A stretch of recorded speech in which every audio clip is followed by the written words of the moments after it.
cracked hoof in a horse really, I think, is something that has to be addressed right away. But it's all dependent on where the crack is and what type of crack it is, because you could have a quarter crack in the back part of the hoof, or you could have a sand crack in the front part of the hoof.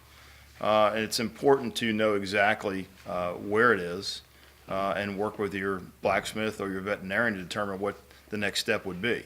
If it's a quarter crack, it can cause a considerable amount of soreness, which is caused from either a bruise coming out or some structural changes in the way the hoof is that causes a quarter crack.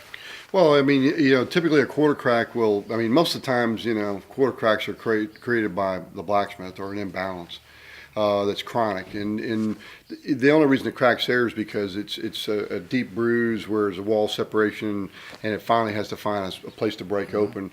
I found, with a blacksmith I had here, he got my head horse really out of balance on his right front.